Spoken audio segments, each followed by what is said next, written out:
Hi, good morning. Hi, morning. Nice to be here. Yeah, nice to meet you here. How was Didac for you? It's been really nice. It's my first time in India and first time in Didac. I've been enjoying every minute. Also my free time with my colleagues, enjoying the Indian food and all of that. I've had such a great experience so far. I'm super happy to hear. What did you imagine about India and what did you experience here when you came here, especially at Didac? Well, I'm very impressed of the Didac venue as well. Like it's exceeded all of my expectations really. It's such a lovely venue. There's so many exhibitors and it's just a lot to experience here. I don't think you expected this much. No, many people coming down. Finland is a smaller country, only about 5 million people, so our exhibitions are not this huge. We probably have 15 million just in Delhi, so 10 times more. So we are also usually surprised here because we have 10,000-15,000 educators come down. So that usually doesn't happen anywhere else.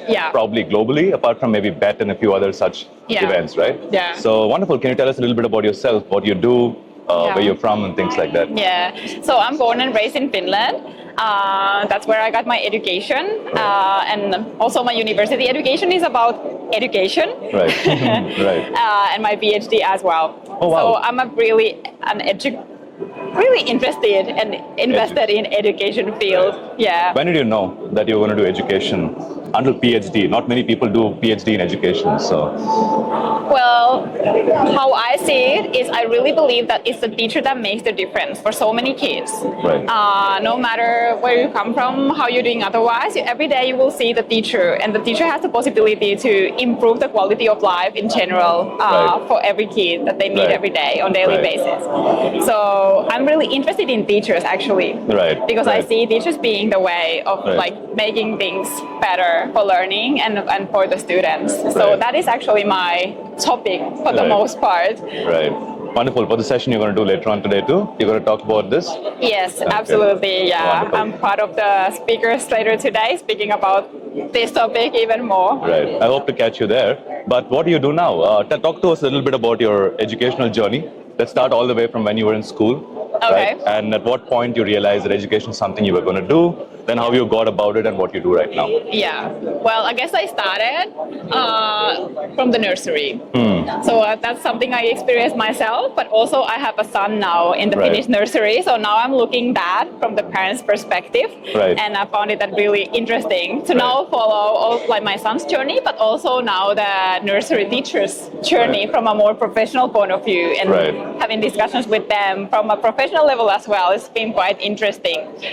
What the kids do in nursery spend a lot of time outdoors. In Finland, like here in Delhi, you have colder seasons and warmer seasons, so it gets really cold in Finland. Every day still they spend hours outside. So before and after lunch, there's just outdoor play. They do excursions to hug the trees and all kinds of activities, see animals and things like that. And they do have meal times and nap times and all of that, basic care. But just a lot of play inside as well. You know, arts and crafts and activities like that, book clubs and all of that. But there's not really any teaching as such. So we don't teach the nursery kids at all. We do activities that engage them in learning, but there's no lessons as such. So that's how I would present the nursery part of my life, where I started and where I'm at as a parent now. Super interesting how you spoke about how there is no teaching at all in nursery, because a common trend in India, and I'm guilty of doing it a few times myself, where we complain about probably being fake sick to get out of school because we don't want to sit in front of textbooks and do all of these. But from what you're telling me, if a child has to go to school and just play and do activities and learn through, for example, even going and hugging trees, for example, teaches a lot to a child about nature and, the outdoors and stuff. I don't think people will probably be complaining about being fake sick in Finland and things like that. They probably look forward to go to school and be there. And a big goal is the social and emotional skills as well. So how to be a good friend, how to behave nicely, and communication, all of that. So I think the kids really enjoy the activities that they do. They don't realize that they've been taught these skills. It just happens as a part of the coursework. It just happens and then they get guided. How I would describe schooling then? Probably I was like a nice student for the teachers because I really liked it there. I really liked just socializing with my friends. Right. All of the recessions is only 45-minute lessons, then followed by a 15-minute recession for the most part. So I was looking forward to those. Right. But I really love the learning as well. Right. But one thing that I struggle with, primary school, secondary, all the way to high school, is I would learn something in history, you know, and I would master that. Learn something in music, master that, maybe something in like the cooking classes and all of that. I couldn't put them together because they were presented at like different times. Not as a like, so sometimes I was thinking like, oh, what the teacher should really do, put like a timeline at the back of the classroom and really just put all of the bits and pieces there so like I could get the big picture provided for me because then I was still like too incompetent or lazy to do it myself. So I never really got that, and like that was the biggest thing bothering me in my schooling. And I went to public school because that's what we have. So we only basically have public schools. So everyone gets the same. So I can speak from a very general perspective. My experience would be very similar to anyone else. It was like that then, and it still continues to be like that. So what I did then, after high school and when I decided to do my master's and then go further to PhD studies, that was really to just like learn more about the possibilities of interdisciplinary education. So how could we bring the bits and pieces together? Like could we plan projects or units or something to create that timeline for the learners, and I found like that is something I have to work with the teachers. Not the students aren't the one who are supposed to do that. It's the teachers who are supposed to plan their teaching in that way. And then that requires teacher collaboration between different subjects. So yeah, that's really my journey. So that's when you realize you're going to probably do something about this because it bothered you for so long and come down. That's really nice. It's been a really interesting road. For years, I've worked as an in-service teacher trainer. Now also as pre-service teacher trainer at the university in Finland. I've really been doing all I can to then share my knowledge that I've learned from the international research and the Finnish research about this topic. That's really interesting. Do you go back to your school often, where you studied? Meet maybe some of your old teachers or any of them there? I have been there. Are they proud that you're now helping teachers after going through the schooling system and coming up? I guess they are, but I also challenge them because I've been back to my old school where I went to primary and I've done in-service teacher training there, trying to challenge them.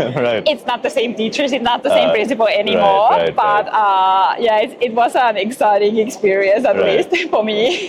How long have you been in education now? Like how long have you been an educator or a trainer? For more than a decade now, like as a professional after my studies. And most of it has been something to do with the teacher education. Only recently, I've kind of expanded that. For a long time, I've kept like, I just want to do the interdisciplinary stuff. But right now, something that's really important and something that's relevant for Didac, is the ICT, computer science, all of that. And that's something that we have in Finland now as well as an emphasis. Like we need to teach those skills to the kids so they can survive and like thrive in the society. The digital age. The digital age, So right now I'm also working with a program where we're trying to take the Finnish approach and bring it to the computer science teaching in schools for younger kids, nursery, preschool, primary. So that's something I've expanded to lately, and that's what's brought me here to India. To Didac today. This actually reminds me of something I was talking to about somebody yesterday, where I said, you know, when we were kids, for example, we would sit probably a few centimeters away from the TV. And just glare at the cartoons, and our parents would be like, your eyes are going to spoil, don't do that, You need to sit back, you don't need to use technology as much. And even though India has grown a lot and gone further a lot, that kind of stayed with people, where people try to put you away from technology. But what I always tell them is, now the iPad is invented. There'll never be a future where there'll be no iPad. There are big screens everywhere. There's no future where there'll be all of this, right? So if the goal is not to kind of push it away, and try to ensure kids don't get it, because unfortunately, even the parents are trying to get them to go outside and play in this forceful manner, they're not setting them up for the right future. Imagine a child growing up without the right exposure to technology in today's world. They will always be set behind no matter what they want to really do, right? So that's why it's so important to have that perspective of how to teach the basic skills about how computers, internet, AI, all of that works. Like we're not gonna get rid of it. We don't want to get rid of it. Right. But we need to understand how it works and how we can use that in like safe and efficient manner. Like we also want to protect ourselves with, like, you know, screen time, ergonomics, all of that. Right. So I think these skills are super important to teach. And responsible technology introduction. Yeah, absolutely. As opposed to anything else, right? Yeah. So now I'm on a mission to design this program where we can actually do that without screens as well. So that's my latest challenge. Right. I had a chance to look at some of the things you're creating. It's quite wonderful. Oh, thank you. So I hope you find a lot of people in India who can really embrace it. Yeah, I can already see. I can Yeah. already see how, especially for the Indian context, for people to embrace this technology-first approach, but also in innovative way where you're trying to like kind of, you know, introduce it in a way where they're not always in front of screens. Some of the things that I looked at your booth, I had a lot of physical, hands-on activities and correct, multi-sensory activities too. Correct. Yeah, I think that's nice. I think both in Finland and India, we kind of like reached a saturation point in some ways. Yeah. Like first the screen time is like always exciting, something new or whatever, and then eventually you just realize, oh, maybe like reducing it wouldn't be that bad, and just more trying to find a balance these days. Like, and it's not just for the kids, it's adults as well, right? Right, absolutely, 100% to that. Right? Yeah. I have two last questions for you. First one being, when you spoke about, for example, your child who's in nursery right now, and he enjoys a lot of outside time, right? Yeah. But you're also working on something that's regarding technology. Which is not outside, it's more inside. So where do you find the balance? Personally, where do you find the balance? And as an educator, where would you find the balance between the outside and inside? You know, because as I told you, right, we admire the Finnish education system because of their outdoor first approach. Yeah. You're really giving people skills. For example, I was talking to somebody else yesterday where I said, we can't really prepare our kids for the future because we don't know what the future is going to be. Yeah. If somebody told us that AI was going to be this accessible, I wouldn't believe it being a technologist myself. So when we don't know what the future is, what can we really do? We can really prepare them with core skills, which are essential for life, not for job. Right? Yes. That's why the outside play, activities, socializing, talking to people, how to be a good person, right? Yeah. And all of those comes into play. Yeah. Right? So where do you think, for your kid, let us say, right? Where do you find the balance as a mother between the outside and technology? Where do you find this? Yeah. Well, it'll be always like a balancing journey for everybody, and like we all find our own solutions. For example, I don't think screen time is something that should be totally avoided, like I already said, and there's so much good educational content as well. And I guess personally, I just try and follow like the World Health Organization's like kind of screen time guidance, and like keep that as some kind of guidance line for my own child. But also personally, like, because a lot of my work is screen time. It is. And then a lot of my socializing is on screen as well, you know, messaging apps and all of that, social media and all of that. So sometimes you just have to, like, I guess it's about self-regulation. You know, it's so engaging. Like, we have so many like well-designed things. So for us adults and the kids, it's like just finding the balance, the self-regulation, you know, this is all engaging, but like, I know that I have to have like a couple of hours outdoors today, so I'm gonna have to just like turn it off and go, you know, and actually having a kid helps with that. That's pretty nice. Somebody I met at an event earlier told me something super cool, which is that you don't have to take the TV away, you just have to find things that both of you can watch together. For example, if you have somebody who's a teenager, right, you could probably watch TED Talks with them. Screen time together, win-win for both. You're connecting with your child, you're learning something and your child is learning something. And I guess I also kind of like to see that like the kid being like the active doer of something there. So like, for example, my son, like, he would watch how much ever TV I would let him, and there's so many good shows. So I just have to limit that. But also he's super into, so he's turning 4 now. Oh wow. He's allowed to use my smartphone for taking photos and videos.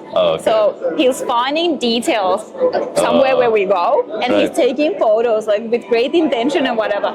So I guess that's also something that I would like the kids to do, you know, find their own creative ways of like doing something with the technology as well. Kids are much smarter now, I believe. When I was 4, I would probably just play with toys, you know, like I don't know about technology, clicking pictures. And the best part, I believe, because I have a nephew who's a similar age, I think it's a smile on their face when they take a picture. They're so proud of themselves. Yeah, they created something, and then they can show that. So balancing about like kind of like consuming something on a screen, then creating something using a screen, and then just off screen totally. And I still would emphasize the off screen. So my last question for you is, one of the reasons why we're doing this is because we want more people to come into education. We're a country of 1.3 billion people. We have 23 million people graduating every year. Right. So we need more and more people in education. When I came into education, it took me very little time to realize this is what I want to do. I can't imagine myself being anywhere else but education. Right. So what message do you have for youngsters who want to get into education? Why should somebody be in education? Can you pitch for education to be a field for people? What do you think is the most amazing thing about being an educator? I once saw this quote that really hit me about 5 years ago. And they say, like, it's great being an educator. You can never tell where your influence stops. So if you have an interaction as a teacher or educator or anyone from the school sector that a student meets, you have that interaction, you have a conversation, there's a moment that you handle in a certain way or something like that. In that moment, it could feel to you, it's like just a bypassing moment, right? And you have so many of those per day. You don't remember even all of them. But for that person, it might be something that stays with them for the rest of their lives. We all have some core memories about like how we were treated by an educator. And it like shapes us for better or for worse or for something in between. So, you know, it's such a valuable position to be in for so many people, and you can never really tell how many of those moments you've created for someone. And I would want to be part of that. It's continuous. It's almost like a snowball effect, right? Or it's so compounding in nature. Because one of the reasons, again, it's such a beautiful mission in general that you have in education in general, because for me, for example, or any of the educators that I meet, right? Even 20 years later, if they go back to school, it'll take them a millisecond to recognize their teachers because they had such an impact. If you go, for example, change a child's life today, it's not just him, it's his family, it's his colony, it's a society, right? A lot of problems we have in India, I believe, can be solved through education. So thank you so much for your time. I love chatting with you today. Thank you. Wonderful.